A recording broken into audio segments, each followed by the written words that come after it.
Hello, and good morning, my friends. This is Marta from Drop of Sunshine, and welcome at my YouTube channel. What you can see here, I do have two subscriptions for my favorite magazines, and they are Creative Stamping and Simply Cards and Paper Crafts, and they both come in through my doorway. And I received the first one a little bit earlier, so this is the one we're gonna be starting from. And of course, Marta, I cut the top bit off when I was opening the magazine, but never mind. And here you can see this gorgeous set. There are paper stamps, there's an embossing folder and a die. So basically everything you may think of, you may need to create a lovely card. What I like to do, I'm just quickly rambling through the magazine, just have a quickly sneak peek on those beautiful and gorgeous creation, and then of course I'm checking what's gonna be in the next issue, because I just for some reason I cannot wait to not see what wonderful goodies they will come to me within the next issue.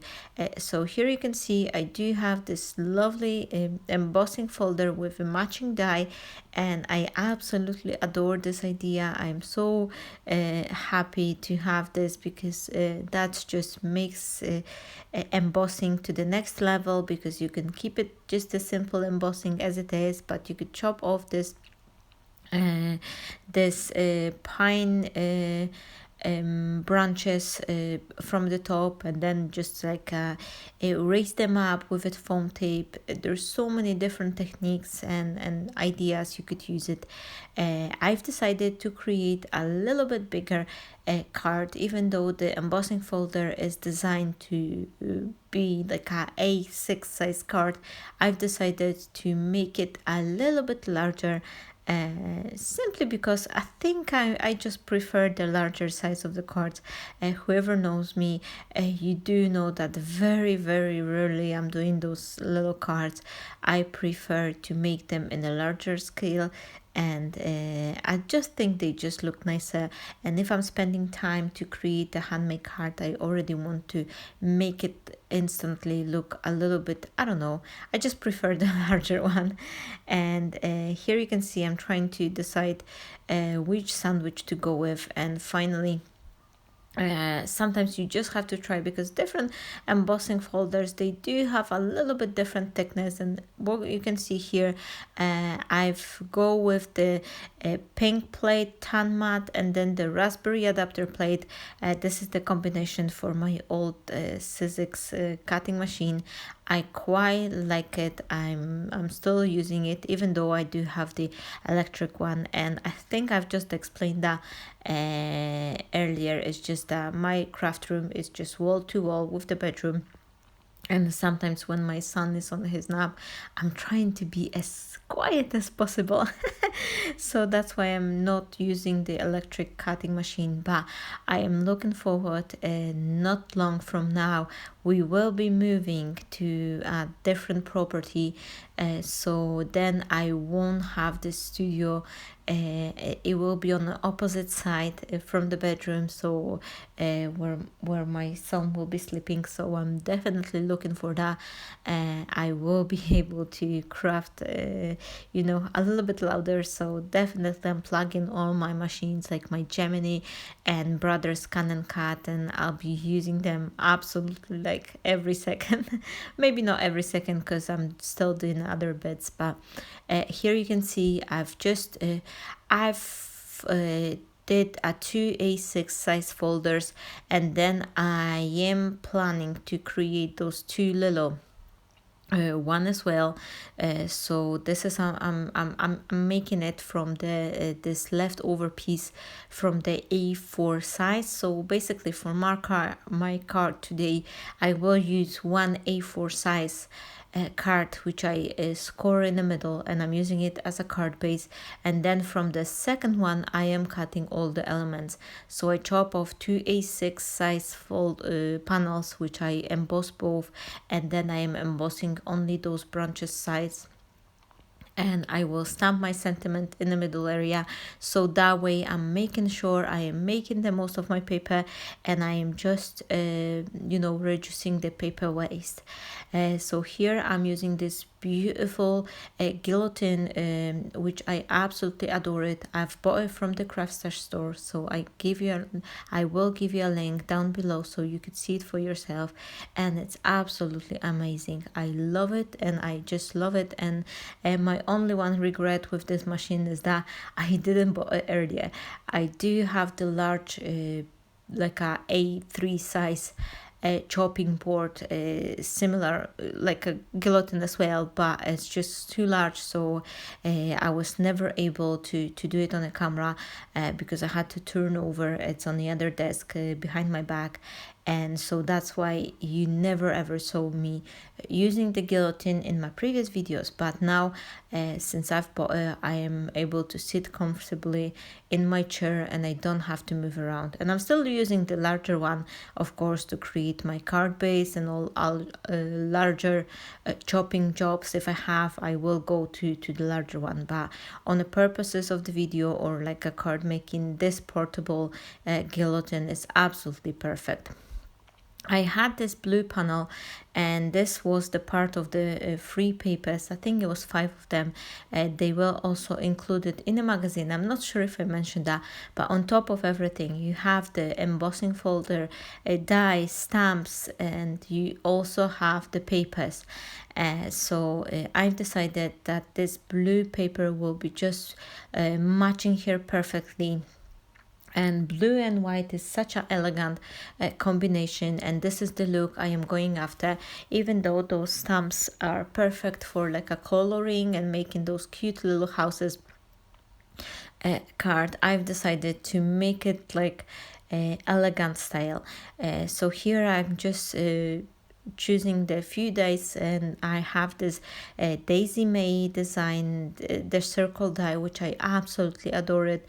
It's become one of my favorite circle dies, so whenever I'm using some form of the circle I need for my card, I'm kinda reaching for this one because I really love this design. This is like a an even edge and the stitch border all around. It's absolutely adorable finish touch. And instead of using like 2 or 3 different circles in various size and creating the frames, which I was doing in the past, I'm rather keen on using that one because it's a great design. And here I'm just planning my stamping. I'm using the Hampton Art stamping tool just to help me to position my my stamp evenly. And once I'm happy with it, I will stamp the image using this Onyx Black VersaFine ink, which is one of my favorite inks for doing this type of jobs. I would either go with that one or maybe like a Memento or archival ink, so definitely something which will give me a nice crisp image.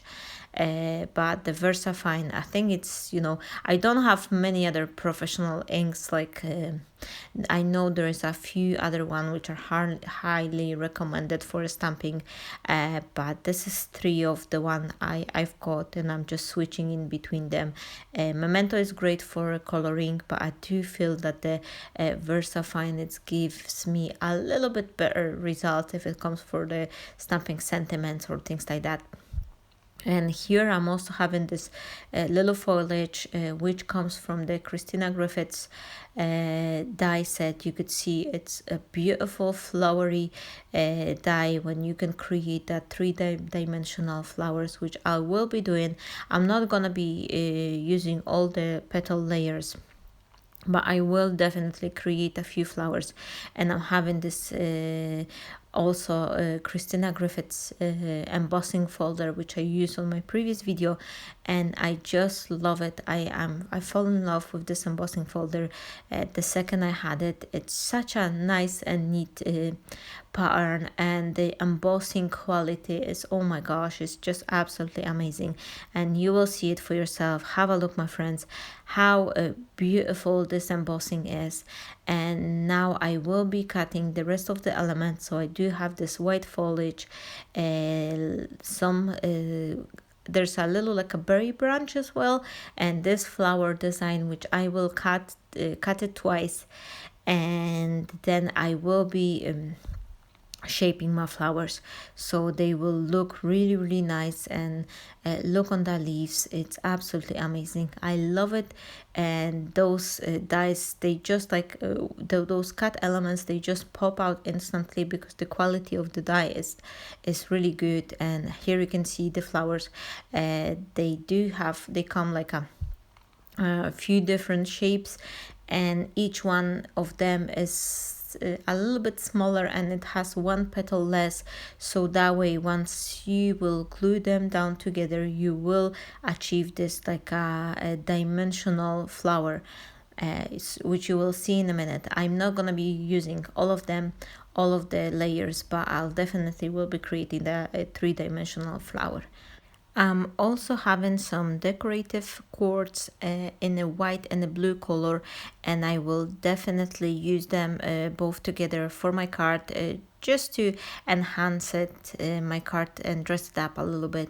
I'm having some glue. I do have a double-sided tape, PV glue, a hot glue gun, and the foam tape for gluing all my elements. And before I will start adhering everything to my card, I'm gonna be creating my flowers first. What you can see here, it's the back side of the cork board. I cannot remember when it was exactly, but at some point I've seen it in a store. They had a whole bunch of the cork boards on a sale. It was just a couple pennies each because they were on a reduction shelf, and I've just bought a few of them. And at first I thought I will be attaching some notes to it, but when I take them home and I really like take it out from the packaging, I thought this sponge is really nice. It reminds me the old flower shaping sponge I had from the Sussex years ago, but I've destroyed it unfortunately. Before I bought this hot glue gun with the stand, you can see on the right side, I had this little like a cheap hot glue gun, which I unfortunately left turned on, and I've put it on the foam and it just melted. So it was one big mess, and luckily there was no fire hazard in it. I've just destroyed the foam pad, but I was always regretting that, because I was thinking of, oh, maybe I should buy another one, but because I had it for so many years, I couldn't find it. And then when I bought this cork board, I was really happy, because this is the same, exactly same type of the sponge. It's very firm and it's perfect for shaping flowers. As you can see, mine one is already serve it time, but it's just worked perfectly, and I love it. And definitely I will be buying those one in the future. And here you can see how those two flowers come in live together. So I just used the 2 layers for each flowers.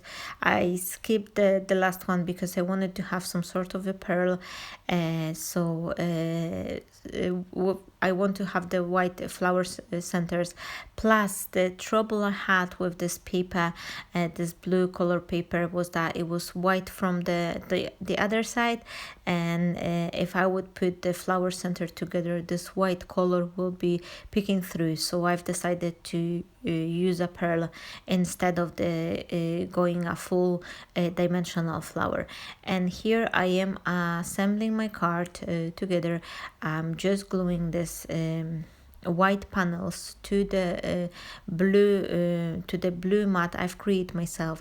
And as you can see, I cut everything underneath because no one will ever see it, and that way I was managed to put all my card together and have those all elements without using really a lot of the paper. And this is like crafting smart, which I do it quite often, and always whenever I can, I'm trying to use the paper I'm having. That way I could make the most of it, and this is the example of it. I intentionally didn't glue the panel first to my card until I'm sticking those two white embossed branches panels, because I want to make sure that they're not sticking out too much, and in case I'm gonna need to trim it, I can do that. So that's why I didn't put the mats straight on the card first, but I do it on different order. But it's just something, you learn yourself with the time. Once you do those a couple hundred cards, I don't even know, I couldn't tell you. I've been crafting nearly 10 years, so I don't even know. My first time when I started crafting, never appealed to me. Then I was trying to kinda count how many cards I've made, but I've lost the tracks years ago. And but this is something common with experience, that before I would be crafting, I would probably attach the blue mat straight to the card, and then I would never had a chance to cut those flowers or trim the panels accordingly to my need. Yeah. So always think of the cards, how you're gonna be doing it step by step, because sometimes it will save you a lot of your work. But as I'm saying, those things comes with a little bit of experience. I'm not saying I am expert in any way, but it's just something I've noticed, that sometimes it's good to not stick everything straight away, because then it won't give you the chance for any adjustment if you need them. I'm adding a little bit of the PVA glue just to give this a little bit chance to wiggle. In case it's unstray, I will be able to fix it. And I add 2 double layer to the white panel, and then the triple layer of the foam tape to the blue panel, and then a little bit to the circle center as well. And now I'm creating a bow. And as I've mentioned before, I am using those both strings together, and I'm just trying to see from which side they will be looking nice. But I've decided that all my composition will be on a left lower corner, and here you can see I am just attaching my elements one by one. And I absolutely love the sleeves branches. They're so this is such a lovely design, and it's just so elegant. And here you can see instantly, by adding the few finishing touches to the card, the card it looks so much nicer and elegant. And I've create this like a 2 color tones, like a blue and white, and I think that's what makes the card looking even more elegant. So thank you so much, my friends, for being here. I hope you enjoy my quick inspiration, and I love to see you on my next video. Stay blessed, my friend. Have a lovely day. Bye bye.